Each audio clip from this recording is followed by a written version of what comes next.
we are very excited to be at Trust Arena for a sold-out show with the fellas. Chase and Status, how are we? We're good, yeah. You've always got things going on, but it feels like there's been a lot going on. Yeah. How's that journey been, like these last few years? It's been amazing. It's all kind of come off the album that we did called Ruff, Volume 1. And we set out with that record just to kind of go back to like our roots of just making kind of drum and bass for the clubs, not kind of overthinking stuff, kind of connecting with the sort of younger fan base coming through that world. And so it was fun to make. It was fun to connect with people like Boo and Headaches and Mosey, who's here obviously. And it was an inspiring thing for us to do. Really just get back to like why we did this in the first place. And generally when you do inspiring, fun projects, good stuff comes from it, right? So, but to be honest, the response, to songs like Badadan and stuff like that have been amazing. We never really predicted the levels that song and the song we did with Becky Hill, and and the kind of, it's sort of the stars aligning, isn't it? You sort of make good music as people are getting into sort of D&B again, and so it's been lovely to see, and it's amazing how much more global the kind of music's become, really. I mean, we've always been blessed to travel around, but like going to America a lot now and just all over, everyone seems to be really loving the sort of D&B energy, and it's lovely to see that, Yeah, I feel like you've been going to America for a long time, but surely these last couple of trips, you've got to have seen a different thing. Definitely, We've been going to America since about 2006, but in the scheme of things, it's like, not like we've never been before, but what's happening now is just like a different world.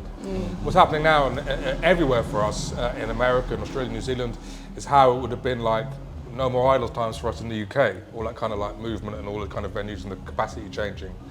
And we're seeing it everywhere, and the crowd is, it's not just a bunch of people who loved it from back then who are now seeing it fly. They're like, no, it's young and it's exciting and it's fresh, and you've got people who are into all forms of dance music, from garage to house at drum and bass raves. You've got people who are into drill, into trap, into rap at drum and bass raves.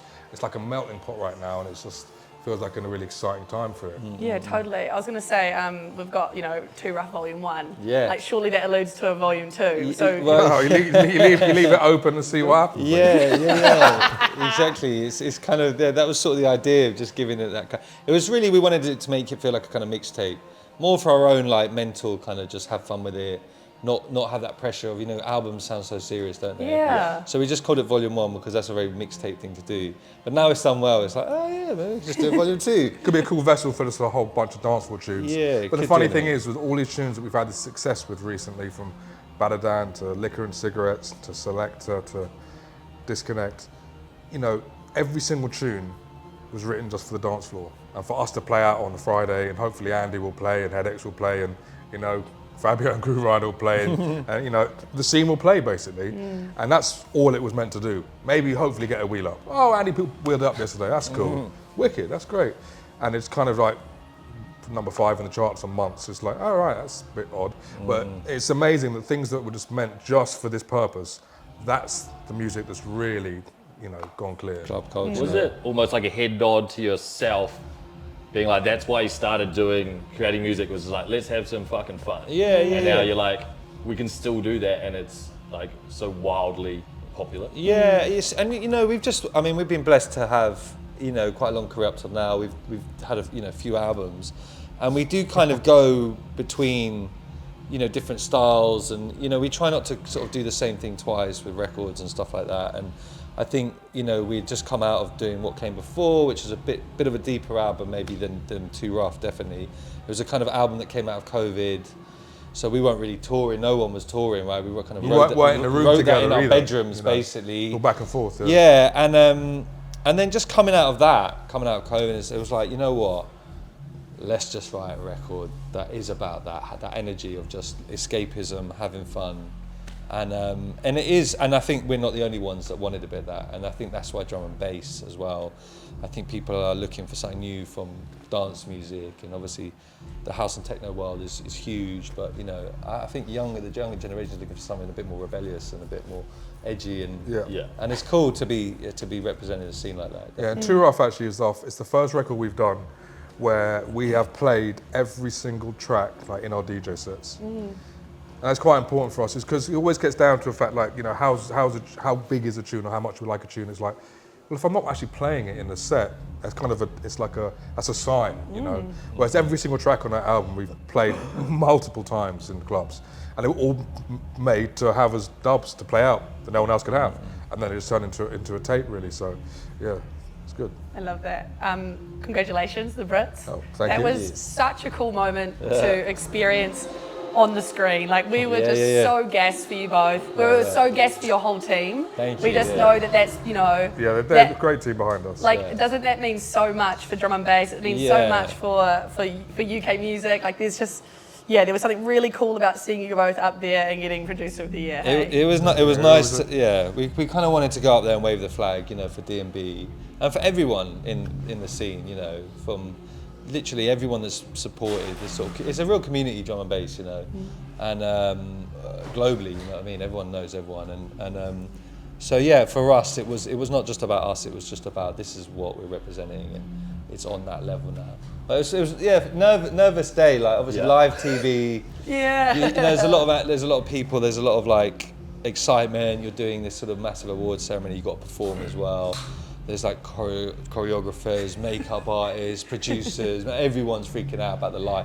You know, you've got to hit your marks and make sure you walk to that stage within 3.8 seconds. Otherwise, the TV's not going to. All this kind of stuff. So you're thinking that, oh my god. And then you're trying to remember how to like to speak, say please and thank you to like 5 million people watching. There's a reason that there's a reason that we started making music and became DJs, is so that people like Takura over there, they can speak on the mic. We can just like wave in the background, a couple of gun fingers, you know. And I was like, wait, I want to an audio gun finger now for winning this, you know. So yeah, that we've DJed to so many people, not a single bit of nerves whatsoever. I could never been more anxious about saying like 14 words at the Brits. Thanks so much. You did so good. Like, that is my worst nightmare, and you smashed it. Just like I said, wow, surreal for about an hour in my head. Wow, this is surreal. A few buzzwords. Wow. Did you like, obviously after that you had a bit of a party, You have to celebrate that with the team? Yeah, we went out, yeah. Kind of, not for long, because the next day we had a show in Manchester. That's right. And then the morning after that, we flew to LA. So it was in the middle of a busy thing. Not really. we had a glass of champagne. Yeah, lovely. Okay, we had a glass. On the show front, you announced Milton Keynes. Yeah. And you mentioned on the email I got. Yeah. I'm on the list. No, it must be nice. Like everyone. VIP, VIP. Personal email. And you guys played there as a full band for Prodigy, on support for Prodigy, and you said like that was when you were like we became a band. Yeah. What a beautiful quote. How special was it to be there headlining your own show? It's amazing, man. Really incredible. To quote myself from the Brits, it's pretty surreal. Because in 2009 we went there to support the Prodigy.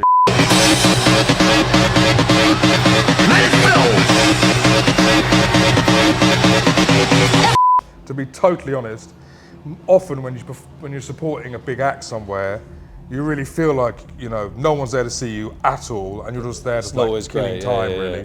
And it's usually not your best gigs. And so, you know, we went all the way up to Milton Keynes, there's a whole band there. You know, beforehand it was a bit like, guys, just, you know, get through it. Get through it. It's not going to be a great one. They're just it's going to be empty. It's going to be dead, right?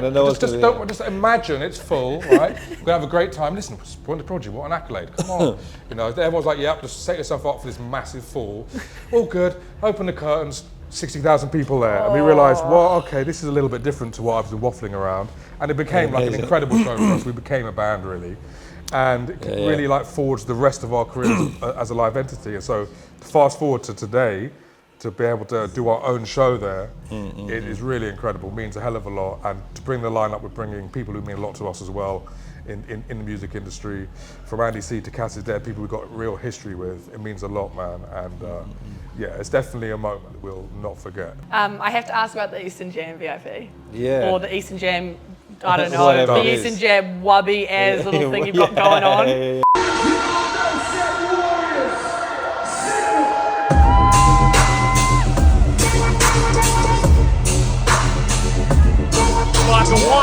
we're all desperate to know if that's going to come out officially or if it's just a little DJ tool, Yeah. or are you going to do a project where you go back and resurface some of these old bangers and bring them alive 2024 style? Like, Well, we're doing that a little bit, just kind of from a performance point of view. So we actually did that for the live show, not really from a DJ thing. We kind of just wanted to bring that song back for, like Saul said, that the fans are still really young at our shows, which is great, but not all of them really actually know that first album. And we just thought we don't want to play it as it was, it might sound a bit dated and just a bit boring. And also we just weirdly, we've been really getting back into our like original dubstep sound, that kind of sort of smoked 2006 out, kind of forward, bit deeper, Plastic People, sort of Digital Mystics, that kind of them vibe. early days, yeah. So we just flipped it and Horsepower. thought it'd be quite fun to do this with a drummer and like live, and just almost like an interlude. And it went down really well, and it was a really cool moment. And so we kind of been playing in the DJ sets a bit. But I don't know about releasing stuff. We're really cagey about bringing old things back and doing remixes and stuff like that. I like things to live in time. Like for me, like Eastern Jam was a very important tune to us for loads of reasons. And it's people like MLK have said nice things recently. Like it still stands the test of time. And it's like, well, let's just leave it. Yeah, true. But I feel like when you do you start remixing old tracks of yours or do like a remix album or whatever, it's because you kind of not got much else going on, which is nothing wrong with that. But until we have absolutely nothing else going on, we're just going to keep trying to make new music, stuff, basically, I love and then that. we run out of and listen, music. if you want to hear those new dubs, you've got to come see us in our shows. Yeah, That's why we play that's the other the thing, new yeah, Eastern yeah. Jam, the new original Nut, the new No Problem, all that kind of Yeah, stuff. yeah. That's in our sets. Sweet. Okay, that's so where you're you playing hear it them. tonight then? Who knows? Yeah. No, not now. Speaking of you guys, having a lot going on, I'm a visual aid for this next one. This. Oh yeah, sick, Yes. man. So, can you Sick. talk us through Yeah. how you are sponsoring A football team. the Hammersmith Soccer FC? team, Yeah. Well done. Four forget- teams in there as well. It's cool, yeah. Yeah, really proud moment, It's really man. cool. They approached us immediately. Were like, oh, this is interesting, and I think they were looking for sponsors. They didn't want to go to the local kind of companies in the area, like the boring kind of shops or offices. Petrol or whatever. station or something? Yeah, sort of, Maybe exactly. whatever's that kind of worse, thing, you know, Woolworths yeah. or whatever. But and it was just like, they just wanted to shake things up, kind of try and get a young fan base. It's a young team. They're not I think that didn't it old. start off primarily for the women's and then it transferred to all? And that's the other thing. The women's team is the sort of most successful team at Hammersmith FC. Love to hear that. And So do we, we've both got 2 daughters. We're really passionate about women in sports. The timing with the sort of British Lionesses and sort of women's soccer, is Yeah. the energy around women's soccer in the UK is massive. And women's sport as a whole is having a real moment, be it from Katie Taylor with boxing, also MMA with the UFC. Yeah. We've got, it's really important. I think it's really important to get behind women's sports as well. It And was to have the just- opportunity it to was a do dream, so yeah. was It like really it great was a for really, us. and we met all the team. I actually grew up in Hammersmith, so it's a sort of like. I live super close now, Yeah, so it all we just kind of spent makes a lot of time sense. there. So it was just like, and they're just an awesome bunch doing really cool stuff. And they were like, yeah, do you want to help us design it, sponsor it? And we were like, Cool. wow. I was going to say, because this Sick. is like, it's just a sick looking piece yeah. of kit. Sick, Yeah. that's the Yeah, away yeah. kit. Yeah. That's the away kit. They got a home kit in red. Red Yeah, red and, tone, but they're super really nice, slick, man. yeah. And I've seen a few DJs actually. Yeah. Well, wearing thank you for them. supporting. Yeah. Yeah, randomly. I ordered it and then I kind of forgot I did, and then it turned up like the day of the gig I was playing. I was like, oh, fucking Amazing, brilliant. yeah. Maybe Does that mean you're playing the Christmas party? The Hammersmith Christmas Yeah. You know what? If they asked, we probably would. probably Actually. would do, yeah. It's on record. It's fun. Oh, gee, Willoughby. No, it's local for me. Yeah, I man. don't That's mind it. that. That's it. Thank you guys so much. Yeah. We Well, thank know you for how having busy us. you are. Ah. This is a dream interview Thank for you both for of the us. support, so always, guys. The Thank you for all the support support, is yeah. mega. we It's adore Doesn't you. go We can't unnoticed. wait to see Yeah. what the next 20 years looks like Amazing. and beyond Thank for you. Chaser Status. Thank you very much. That's very kind. Have fun tonight. Yeah, We will. enjoy. Thank you guys. Thank you, guys. Thank you.